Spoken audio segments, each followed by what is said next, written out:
you hear me okay? I've got a few things to show you. What I'm going to do is to take this bag and pass it to the very back, and then as I'm going to pass a bunch of things around, and as you get the things, if it'll end up on the back table, that will then we can collect this all in the bag, and I can get home with the things I'd like to keep. Anybody ever lost anything like this?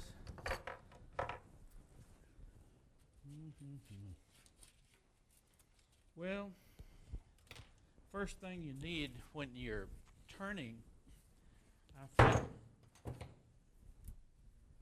Oh, by the way, does anybody ever have a wall stretcher? I've got a shop that really needs a wall stretcher. Okay. Thank you, Ronnie. First thing you need when you get into a shop, have you ever lost your pencil? How many have lost your pencil? Yeah. Well, here's the way I've found that will help you in that respect.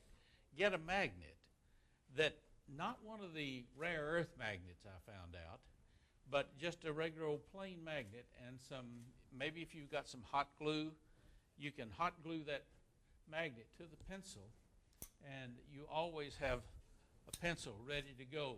I have them scattered all over my shop, and it really makes things convenient. It won't stick to wood. No, it sure won't. How many of you have ever tried to, you wanted a faceplate to work with, but you just really didn't want to spend that extra $25 or $35 or $50? Anybody ever had that experience? A couple of you. Well, there's a way to handle that on the cheap. You go to the hardware store, and if you've got a mini lathe, you get a 1x8 nut, $1.50. That was the last time I checked on the price. They probably have gone up. Now, there's only one problem with a nut like this, and that is it won't screw all the way up to the headstock. It leaves a gap of about, what is that? About that much, a little over an eighth. But there's a way to handle that. Throw money at it. Get one of these nuts, and I'm going to pass these around. This is a lock nut, and what you do is to take you put it on your lathe, and you have a washer made out of plywood or anything that you can find. Screw it on here just a little ways, and then you can take your spindle gouge and take the nylon out of here. Then, when you get that far, you can screw this all the way back, and it will come back flush with the headstock. The only problem is, the last time I priced them, they were around $3.50. But it beats $25 or $30 or $40 for a faceplate, doesn't it? Say, All right. Now I'm going to pass these around and let you take a look at them. Well, why in the world would you want that to make an extra faceplate? Well, there's a lot of things you can do with that. Say, if you're a poor boy like I am sometimes, you need a sanding disc. Or if your shop is too small to have a separate sanding disc, you just make one, and in the back you've got that nut. Here, screw it on your headstock. Now you've got one of the best sanding discs you can have. If you have, you can make this just as large as it will fit on the bed. So depending upon your lathe size, you can have one from 10 to 12, or if you got a lathe like mine, you could even go to 24 inch, but I wouldn't recommend that. 12 inches is pretty good. 10 inches just very good. Let's pass this around. Y'all take a look at that. Now here is one where you can really see the back of it, see how we treated it. with the nut not being able to come up flush with the headstock, the way to take care of that is to make your wood block. You're cutting a hole here, the size of the flats on here, and then you take your chisel or your carving knife or whatever you can get. Maybe you can even get a little rat to go in there and gnaw it for you. I don't know. And then epoxy this nut in here. But you recess it in the blanket. Then you glue this, after it's all fixed up, you glue it onto your faceplate that you want. And it's probably not going to be true. So you put it on here anyway and true it up on the lathe. No big deal, is it? Now, here's another thing that you could use. I've made one like this. How many of you like to shine your bowls and your goblets and all those kind of things? But that Beal buffing system, how much does it run nowadays? Anybody know? $89. Okay, let's start off and look at the expense we've got here. Here's $1.50. What is it? $1.60, 70? The one with the locking nut is $4. $4. And if you get one, if you're going the cheap way, $2. Let's say $2. All right, you take $2 here, and then you go to the paint section and get you a paint roller, and then you go over your scrap wood pile, turn you a little knob that fits on this end, take the nut, turn it so that it fits on this end, put it on your lathe, and now you've got a poor man's buffing system. Triple E, White Diamond, and Carnauba. How's that? Is that okay? How much did this cost you?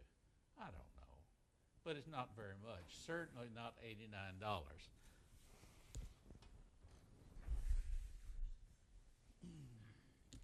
While we're talking about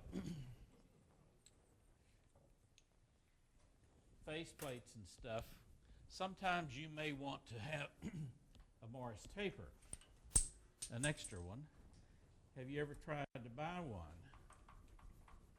An extra Morse taper for something? Well, you have. Okay, that's good. But if you could make one out of wood that would do the same job for you, wouldn't that be nice? Well, you can. All you have to do is put your material between centers, and then you can take make a little jig like this.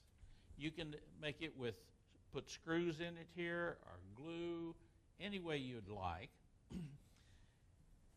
The way you know that you're on the right track and you've got the right fit is to take this little jig and put it over your Morse taper, and if it fits, you know that it's going to work.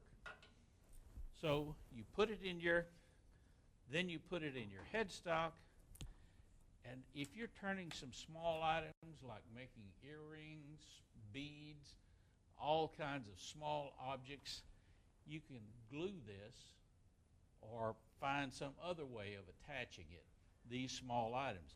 When I was making some beads, I made one of these, and I'll show you the remnants of this because I broke the wire off. I took my number 2 Morse taper, put me a little wire in here, and now I have me a mandrel to make beads on. That'll go around your neck. Ladies, tell him about that. Let him know that that's what you need, that you need some jewelry. And these number 2 Morse tapers are great for that. How many of you in here make pens? How many of you have that $50 or $60 or $70 press that either goes like that or goes like this? You don't? Anybody have those things? You do. Several of you do. Well, I've got one too. But I didn't think about this. I can put one of these number 2 Morse tapers in the end, and come up here, and now I've got one of the best pen presses you ever saw. And it's a lot of control. It's not you're not out of control. All you have to do is hold it here and be sure that it doesn't fly away on you. I see a golf ball here. Well, that's interesting because a friend of mine made me one. I have one of the one-way live centers, and if you're ever pulling your tailstock back and working on here, you know how much fun it is when you run your elbow into that sharp point. But this friend of mine named Glenn Cox made me one of these things to slip over the point here, and now I never have a bad elbow on this right side. Maybe on another side, who knows. Another little thing that you may or may not know about is the accessory that you can get from One Way. One Way has a new tip, and it was primarily designed for pen turners to put this point, a 60-degree point, into the mandrel. Now, listening to Don tonight, I don't think you're going to need it for that, but I find it so very useful to have this 60-degree point in my live center for any number of different projects. This live center comes with a big cone that's made out of aluminum, but sometimes it gets in the way. And aluminum is soft. Maybe you don't want that, but this is steel and it works. I'm going to pass this around and let you all take a look at that. Be sure it gets back to me. Those things are not cheap these days. You notice that, huh? While we're on the idea of cheap things, you ever wanted a roller sander? Now here's a sander that you can make yourself. Get a piece of wood, make it round. Gee whiz. Then all you have to do is to cut a slot. Cut a slot in here, I assume with a table saw. I let my friends do that because I'm scared to death of a table saw. So I'll let somebody else do that for me. And then you get a, what do we call this? A shim, I guess you'd call it. Wedge. Get a wedge. Fold your sandpaper around the outside.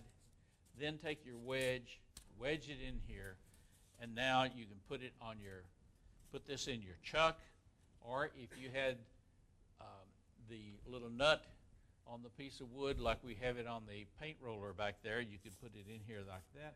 Bring up the tailstock, and now you've got you a sander.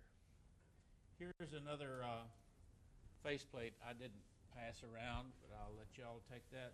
And here's the jig to make the number 2 Morse tapers. How do you get the wedge out? I haven't figured that one out yet. Okay. I would suspect a good lick with a June figured out how to get it. Bang it. bank. Yeah. Bang Take a screwdriver. I also have the black magic marker or Sharpie pen with the screw, with the glued on magnet, and I'm all fixed with that. You don't need to see that. Okay. Now, here are some of the number 2 Morse tapers that I've made for various purposes. And one last thing, have you ever wanted a gauge, a thickness gauge for your bowls and platters and that sort of thing? But the price of those things was just a little bit rich.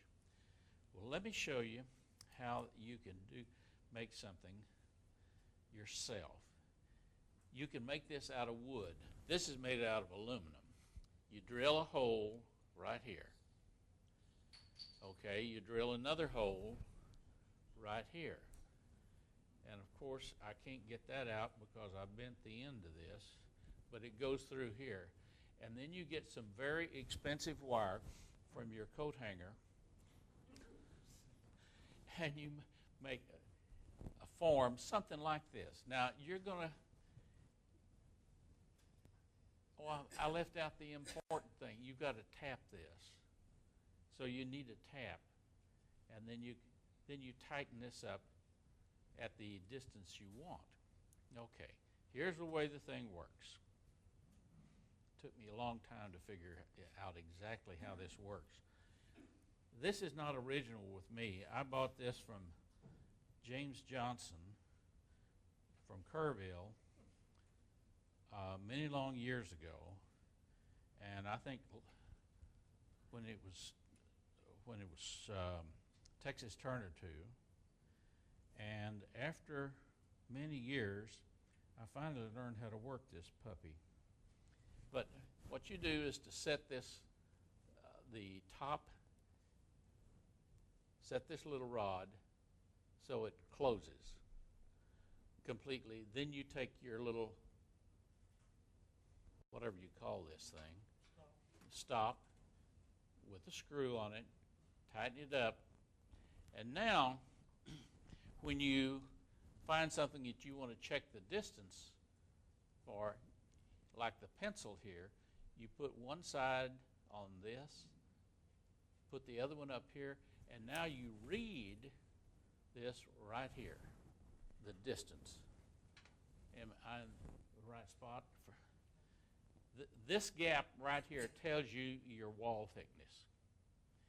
Now, this particular shape is not going to be universal for you. You may have to make all kinds of different shapes to fit the different size bowls and the various projects that you work with, but it's not going to cost you much, because all you have to do is to get a piece of coat hanger and bend it around to where it fits.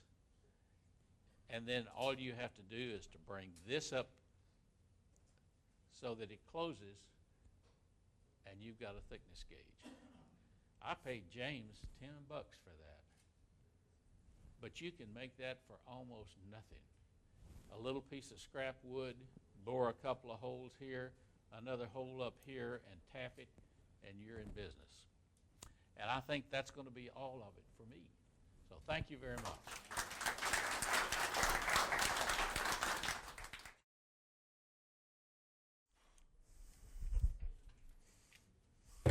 Well, this won't take too long. I seen John Solberg the other night at the Woodturners of North Texas, and he asked me to show a couple of things here. And one of them is my little carving stand, the one that Trent Bosch had at his demonstration was $150 or something like that. Well, I got to digging around and I come up with this, and this allows you to turn your stand this way. It allows you to move your gizmo this way. Then, incidentally, we had a little event at dinner tonight. Missing a tooth here. That happened at dinner when I told Glenn I didn't like his piercing job, and he hit me in the face with his chicken fried steak. So, missing a tooth. So anyway, the chuck, and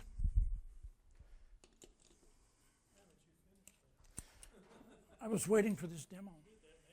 I know it.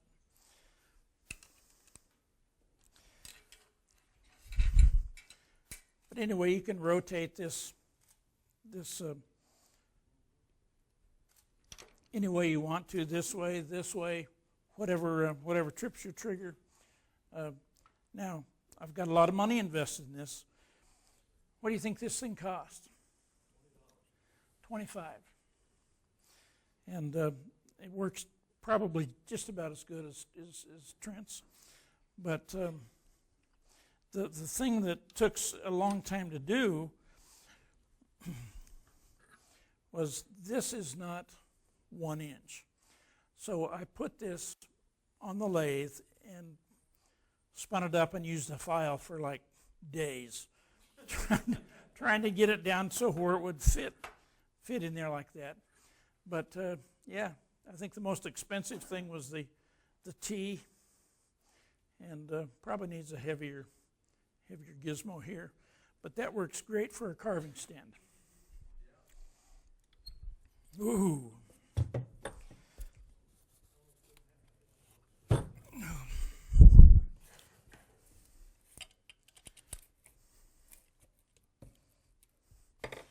The next thing I want to show is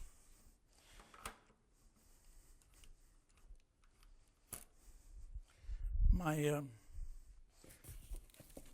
gun drill. Does everybody know what a gun drill is? Anybody that doesn't? It's for drilling guns. Anyway, it's for fast boring. It as the wood spins, you drill the hole this way. Air comes in here, comes out the little holes there, and blows the wood chips back through this groove here. So it works pretty good. Let me show you how that works. Now this is a piece of stuff from the Trent Bosch. Wrong one.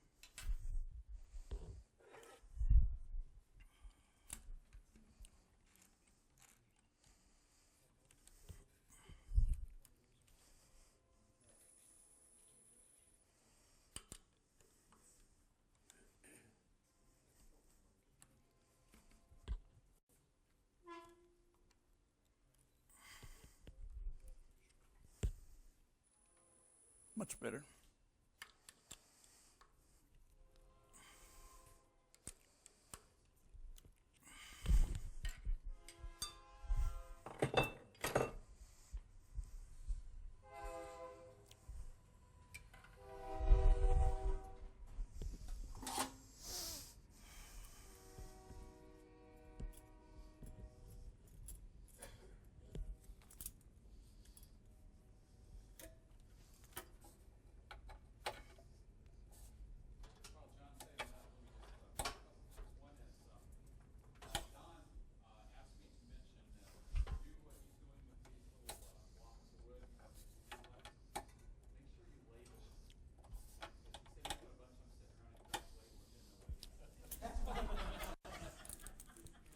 John, how do you get this thing to work? And the other thing I'm going to mention was, Ron Warren did a demo a couple years ago, maybe most of the mini lathe, something like that.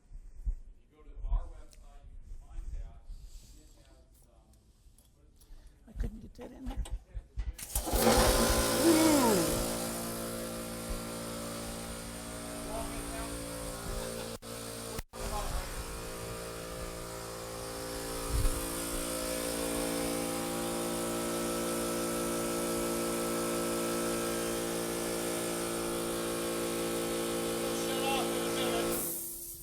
Cool. So I went ahead and we want to drill a deep starting hole in this. I went ahead and made an indentation where the center is.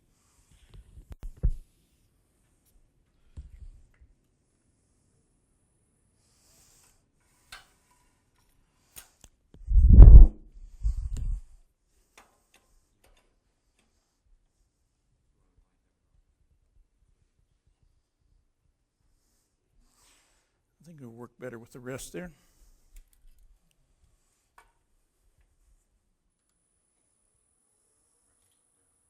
Is that fast enough? Faster? Slower?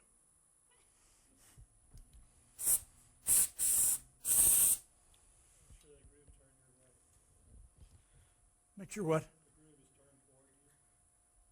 It is. Blow right in my face.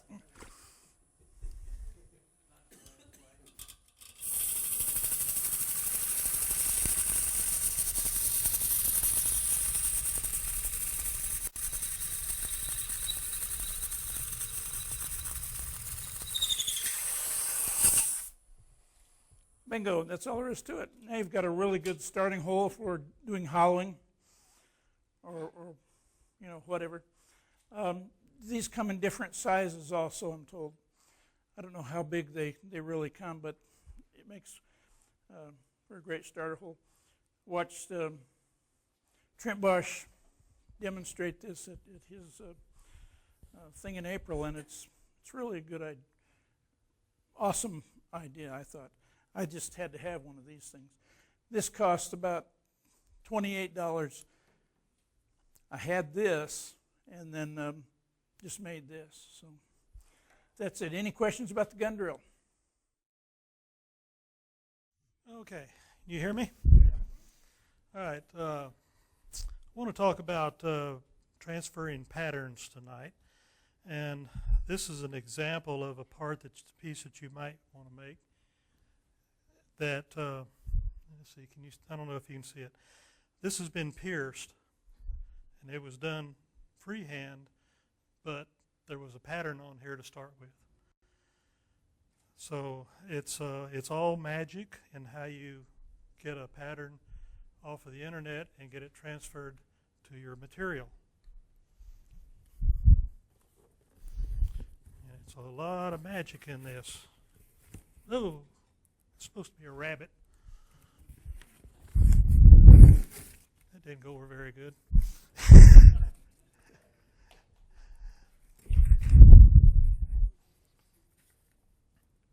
Okay.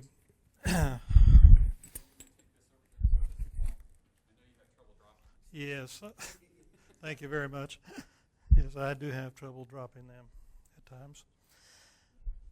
First thing you need to do, and what I do, is I go to the internet and look up line drawings for some item I might want, whether it's something like a hummingbird or flowers of any type, butterflies, virtually anything you might want to have a line drawing of is available on the internet. You download it as a JPEG file, and then using a draw program like Microsoft Draw or some of the others, you can size them. And then I print it off on a laser printer, black and white laser printer. And I found out that it's got to be black and white printer because my color laser, will not transfer. I've tried all kind of things to make it transfer, but it needs to be the black and white. If you don't have a laser printer, print it off with your inkjet, take it down and have a Xerox copy made of it at the office supply store. Once you get a master like you want, the size you want, the detail you want, just take and cut it out. Just got a little oversized.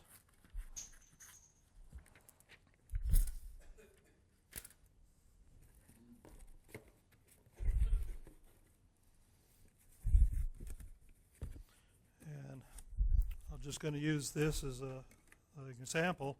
I use these boards with my high-speed cutting tool, dental type tool, to practice on. Got to turn it over. Your master. I've tried it the other way. Doesn't work, believe me. So turn it over, and I use a little bit of tape on the corners. It doesn't take much.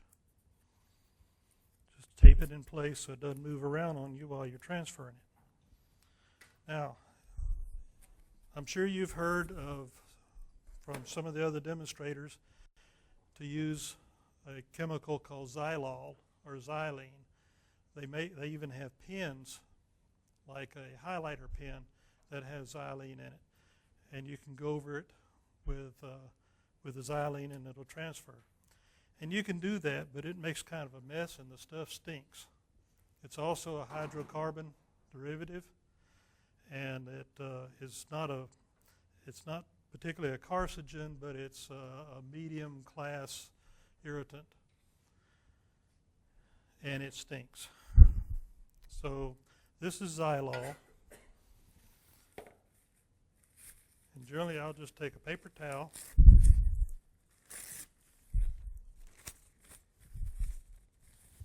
and before you say it, John, yes, this is off of my automatic paper towel dispenser, which is by far the best tool I have in my shop. Believe me, they are very, very handy. Just fold up a little pad of paper towel.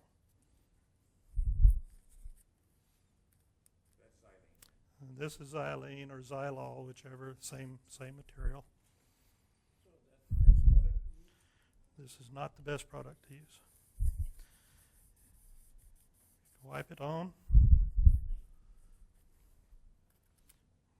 Take the tape off, and the pattern is transferred. Pass it around. You can smell what it smells like, and you can see that the pattern that's transferred is not really good. It's kind of splotchy. So I did some experimenting with some other methods, and I found that there's another chemical, after trial and error, it's called acetone.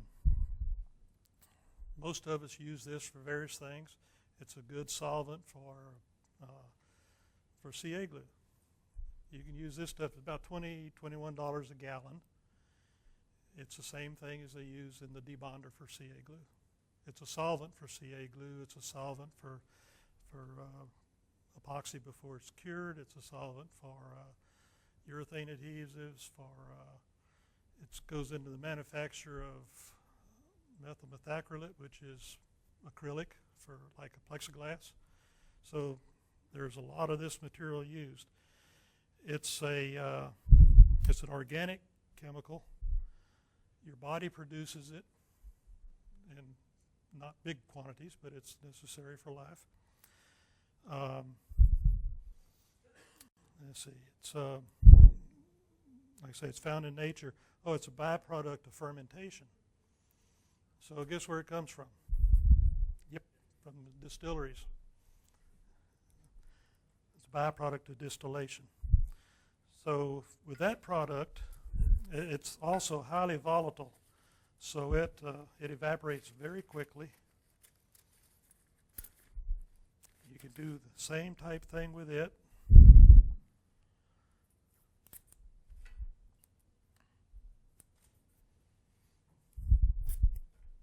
There's another chemical called methyl ethyl ketone, which I keep a bottle of it, and every time I have a CA glue cap that gets clogged up or something, I'll just throw it in that bottle of ketone and get a new cap and put on there. Periodically go back and pull the ones out of the ketone, they're clean, and reuse them. So it dissolves and cleans the CA glue. Okay, acetone. You'll find that acetone doesn't smell nearly as bad as the xylene does.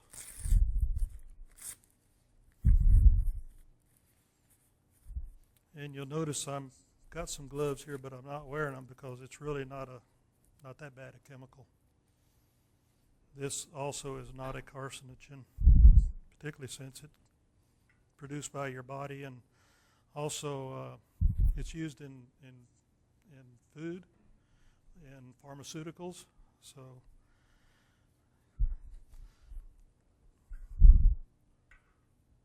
usually pat a little bit on there. Put it on here. Rub it.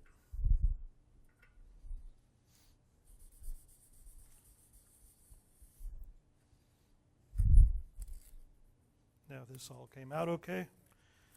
Yeah, almost. I didn't get quite enough on the front. But you'll see that it's a lot better pattern, a lot better transfer, smoother than using the xylene.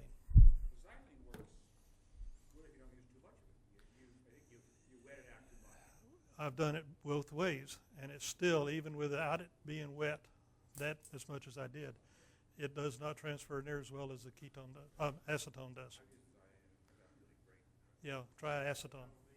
That's acetone. You can buy acetone at any hardware store. Like I say, Home Depot, Ace, it's about $22 a gallon. You can buy it by the quart or less also. So Glenn, how do you handle it when you're on a convex concave Okay, for instance, on my bowl over there, it's got a concave surface where I put the butterfly. I'll cut a circle the diameter of the outside diameter. And then I'll just come in and cut reliefs in it like that.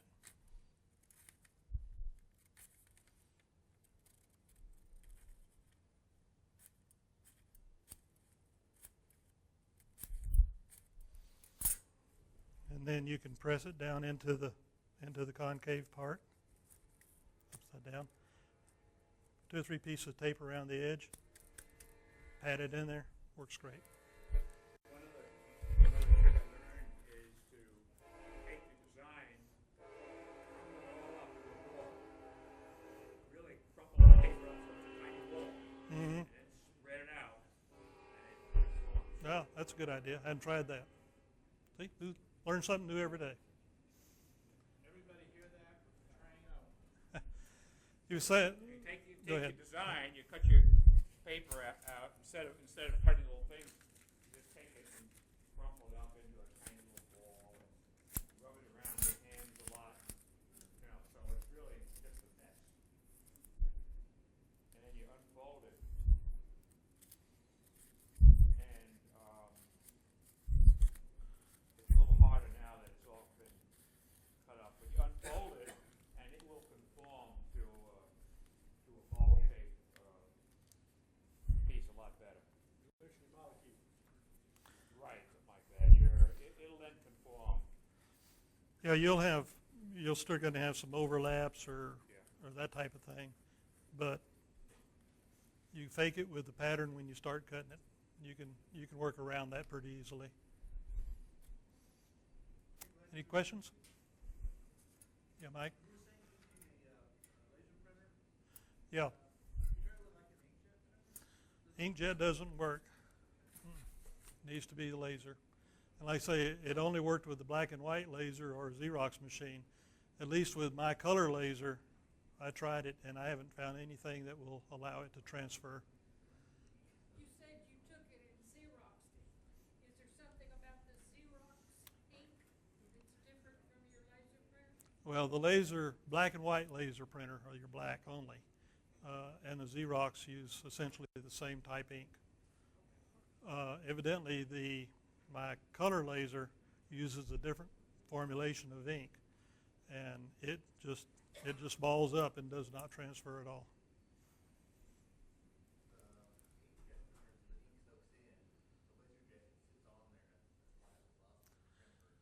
Right. And it's dissolved by the chemical and then transfers. Right. Any other questions? Thank you.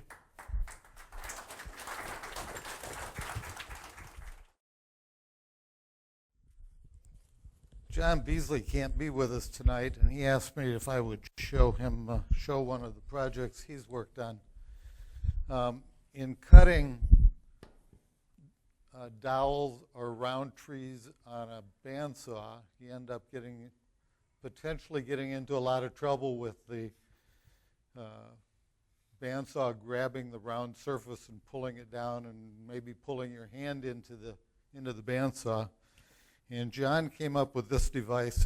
It has a channel that fits into the channel on your bandsaw, and you end up putting your dowel or your round device on here. You can now have a place to hold it in place while you run it through the bandsaw, and it's a real safety factor. This one happens to be mine. We made it at John's place, and it gets used a lot, and it sure makes it a lot easier for cutting dowels and round branches and doing it safely. So safety is the key, and something like this really works out well.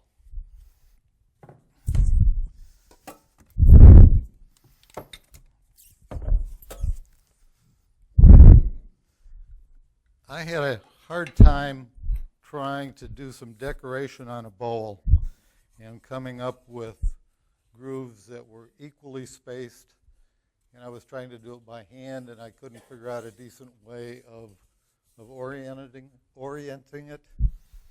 So I added a vacuum chuck to my lathe. I don't have the vacuum here, so we're just going to have to kind of imagine things a little bit. The bowl would fit in here, and I would am able to use the indexing on the lathe so that these would be equally spaced. And I came up with this table that fits into the banjo. This is not going to fit because it's made for my lathe rather than this one. But you can set it on center. It's adjustable for height. And then you can take your Dremel or grinding tool and put on the lathe and set this at any angle you want, and then you can just cut the grooves, rotate it through the keying on your lathe so that the grooves all come out even all the way around. And it ends up being very versatile. You can change the height, you can change the, you're not worried about the diameter of the piece, and it's movable, so you can set it at any angle for any piece you want to do. And I put a stop collar on it so that it always stays on center on my lathe. It won't do that on this lathe, but so you can lock it in place, and it works really well. Is it hard to control the depth when you're doing those grooves? Not really. I just do a little bit at a time, and you can put any cutter in you want to do it, and it works really well. I just locked this in place, a little jig that I made with just a board and a piece of plastic, and the threads on drilled a hole in the plastic for the threads to go through, and this just screws on and locks in place. And all the Dremels have this feature on the front end of them, so you can use a standard Dremel tool. If you have a battery-powered Dremel, you can make one. I just strap it on with a piece of Velcro.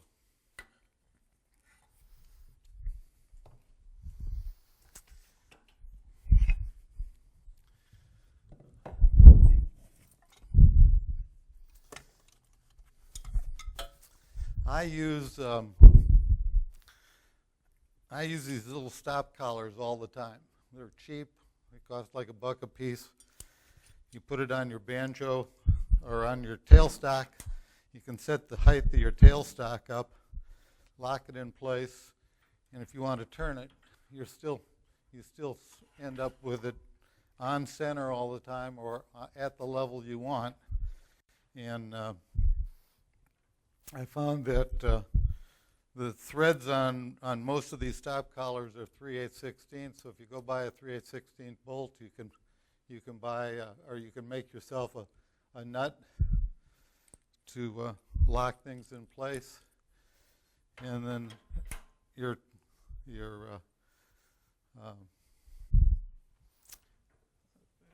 always end up with it locked in at the height that you want, and it's not difficult to change if you want to change it. They make some of those that have an over center latch on them where you don't have to have the bolt, but they're not cheap. No, they're not cheap. This is a 39-cent bolt and $1 stop collar. And, yeah, and so these work really well. Excuse me? A lot of hardware stores like Ace Hardware will carry them. I bought a bunch of them on eBay.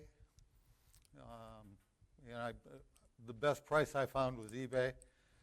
Enco and MSC also sell them, the tool supply catalogs. But I only paid like $1 a piece for them on eBay, so they're really cheap. I found that these captive 5/8/16 nuts work really well. My favorite tool is a one-way tool that is a double-ended tool. So I sharpen both ends, and as I'm turning, I lock one end in place, and when it gets dull, it's the easiest to turn it around and just keep on going rather than having to go to the grinder or find an Allen wrench to set it up. And these are so easy to make that it just makes turning so much faster and easier. And I've gotten so used to them that I know where everything is. They fit my hand now, and I don't have a problem with the tools falling out or any of that. No, this standard on this particular handle, that's a standard size set screw. So these have not been re-drilled and re-tapped. And it worked really well. Just locks it in place, and you go ahead and start turning.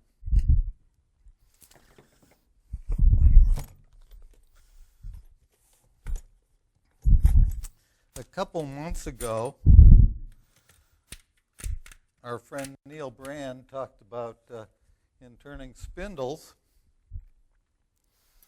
He showed using a collet chuck as a chuck for his spindles when he was turning it. He put a drill pin or a dowel pin in it, put it in his headstock, and it worked really well. One of the things we were fighting, or I know Neil was fighting, and I was too, is drilling the hole in the piece we were doing and drilling it accurately. And we found out that, well, why not use the same device for drilling? So you can put this in your tailstock.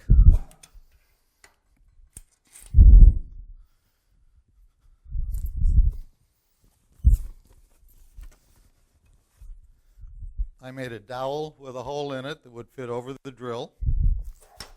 You pound it in, and now you have a very solid, short drill bit that you can drill very, very accurate holes with. And it won't come out, and yet all you need to do is crank it out, and you've got it. So these collet chucks work really well. They come in various sizes. I've got about 5 or 6 different sizes. If you're going to use it for drilling, you've got to be very specific about the size hole you're drilling. But it gives you an extremely accurate hole because of the way these are built. There's very little vibration, and you can set the depth of the drill to any depth that you want. And just pound them in, and they're locked in place, and you go from there.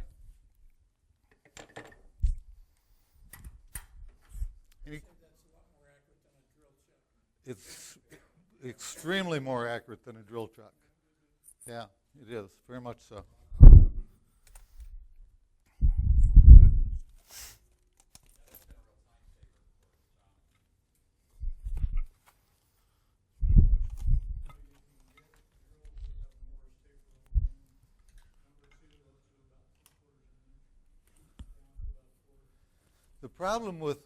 The problem with doing that is you still have a drill sticking out of that's about that long, and it will tend to follow grain, particularly if you're drilling end grain.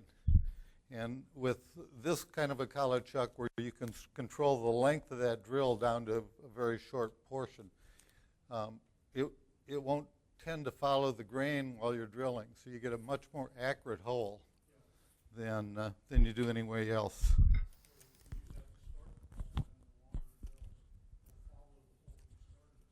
Not always.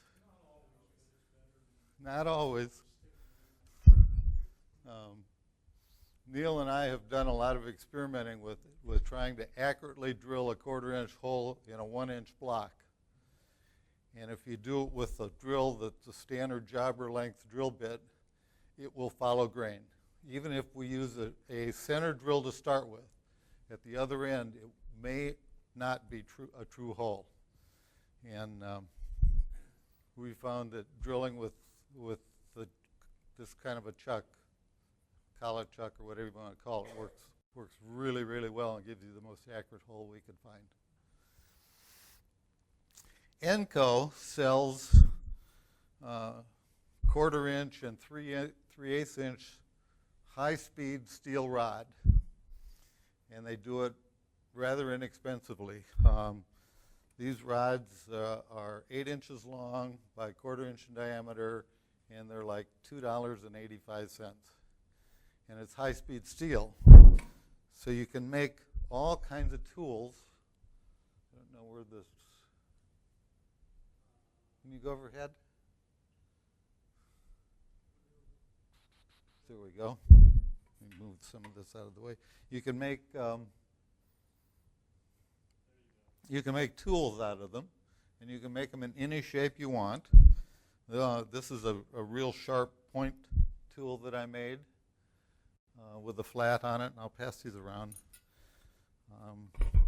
This is a skew gouge made out of this 1/4 inch rod, and this is a skew made out of it. And they make absolutely wonderful little tools. They stay sharp a long time, and they're very, very inexpensive. So it's something you might want to consider.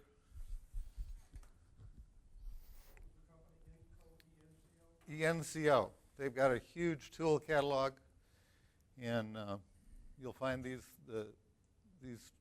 rods in their tool bit portion of the catalog. And unfortunately, the 3/8 inch only comes in a 4-inch length, so you have to be a little more selective on what you use for making tools out of it. But the 1/4 inch comes in these 8-inch long packages, and they make absolutely wonderful tools for very small work, hollowing out. Is there a minimum number that you have to order those? No, if you order really small quantities, the ship 2 or 3 is not a problem, but shipping is going to eat you alive. So I've been buying it with I buy the drill rod, 1-inch drill rod from them as well. So if I'm putting an order in for something, then I'll always buy a few of these tools as well, just to have on hand, because I use a lot of them and I use them a lot. One last thing, and this is really kind of immaterial, but if you ever have problems trying to keep track of your sandpaper, this device is from Home Depot. They use it for holding paintbrushes on a paint can. It's a magnet, so it stays in place, and it's a clip. And it is just ideal for holding a whole bunch of sandpaper, and you can put it anywhere in your lathe. You always know where it is. You use your sandpaper, you put it back on, and it's always where you want it. You could do that. I just number the back sides of them, and then they're all in order. I use them, put them back in the clip. They're always on the lathe where I need it, or on the side of the lathe. Doesn't matter. Works really well. So that's all I have. Somebody else have some tips that they'd like to share with us?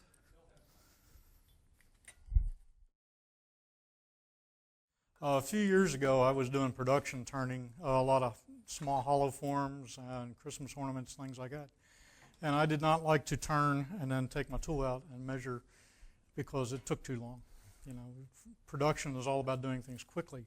So I designed this, which is a hollowing tool with an adjustable thickness gauge. I had set this using a screw for whatever depth or thickness I want, plus a little bit, so that when I'm hollowing out, I'm watching the edge here, and when I get just whatever thickness I've left as a gap, I know I'm at where I want it to be. You know, so I can go ahead and pretty much hollow the whole thing without stopping for other than to, get the shavings out. Works pretty good.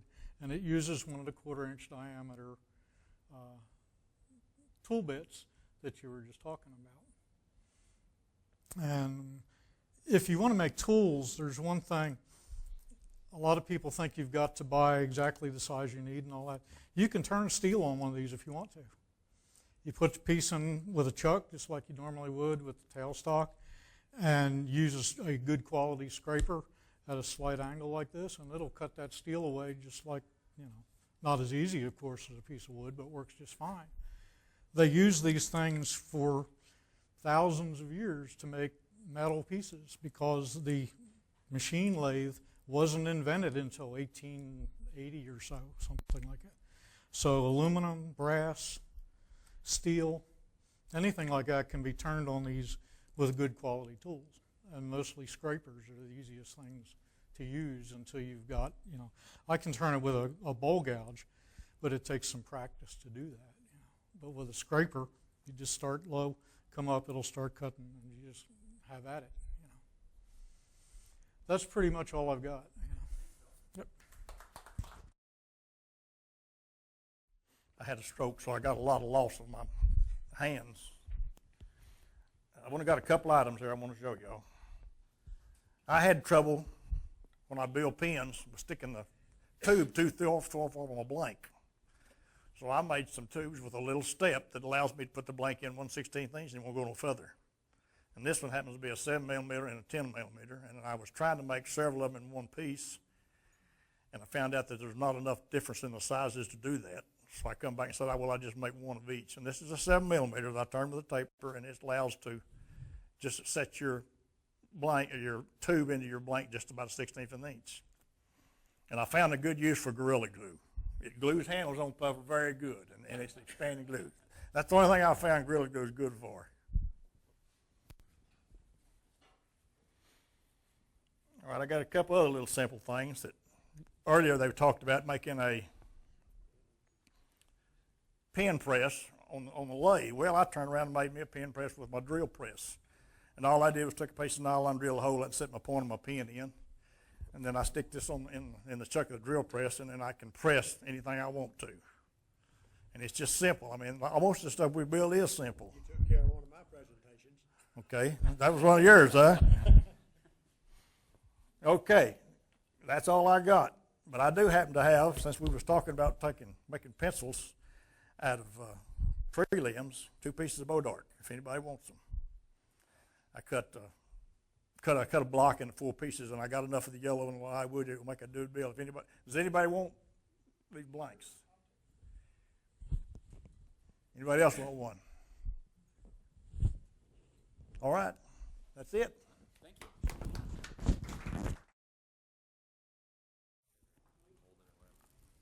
That last one he showed is one I had to show. You just turn an offset, and I use my drill press. If I'm putting in 7mm pins or whatever, I make a offset like he had, so it'll slide down in that pin, that tube, 3/8 of an inch or so it don't get crooked. If it gets crooked, it'll bend it. And if you're doing a lot of them over and over, you got to stop on your drill press. You just slap them up there, pull that lever down. It's just as fast as you can handle them.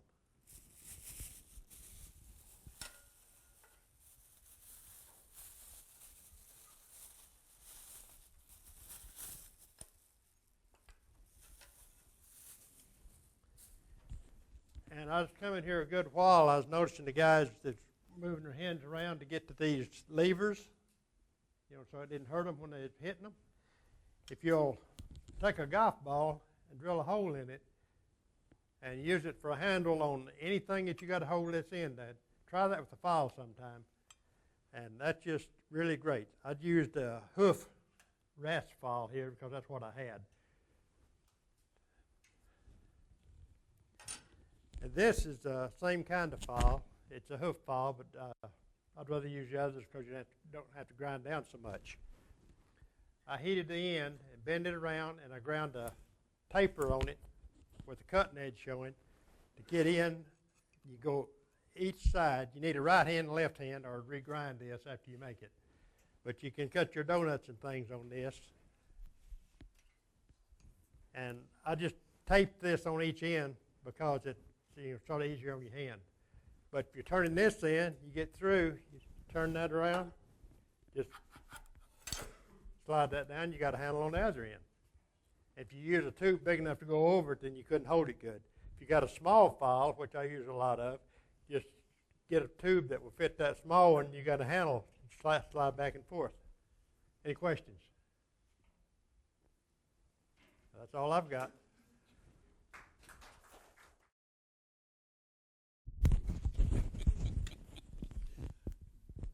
Thanks, sir. For those of you that didn't get to go to SWAT, which was my first try at SWAT, and I thoroughly enjoyed it, one evening one of the demonstrators was doing a thing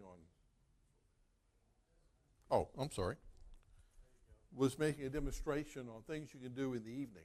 And John's got a real good idea for what to do with your sandpaper, but this guy had an even a better idea. Little sanding pads you get, the 2-inch ones cost $8, $9. I will use 6 different kinds of sandpaper, 6 different grits, both the 2-inch and the 3-inch in my shop. This guy said, well, why not just make your own? And what I did, it was not my idea, take the magnetic type of tool bit that you would put in for a screwdriver bit, put it in the back of a 1-inch, and in this case, these are 1 7/8, so that your sandpaper folds over. Turn a piece of wood round, glue the stiff your bit in. The green on this one is, if you go down to Sam's or any place where they did the foam, and it's normally for kids' room, where they interlock together for you to stand on. It's a fatigue type mat, but they also make them for kids' rooms. They're all different colors. Use any color but black. The black doesn't work well because it won't stay glued. CA glue on both. I put it in the chuck on the lathe and sanded it to the bevel I wanted. The only thing I had to go buy was I went down to Joann Fabrics here on University and had to get some Velcro. They make a 2-inch Velcro. It cost about $1 a foot. I'm sorry, it's $9 for a yard, which I'm making 12 of these, 6 and 2-inch, 6 and 3-inch. I don't have to worry about, I've been wearing out pads because I keep taking the sandpaper on and off. And the Velcro will only last just so long. Well, this way I've got a set of 6 of them that starts at 120, goes up to 400 in 2-inch, and the same thing in 3-inch. And I don't have to worry about changing sandpaper. I just reach over and grab it. And on these, I use a magnetic clip. I've got a 90-degree drill that I use for sanding. I just stick them in. I just stick in the magnet. So I don't have to mess with the chuck at all. So anyway, the guy had a great idea. They're very simple to make, saved a whole lot of money, and speeds up my sanding. Any questions?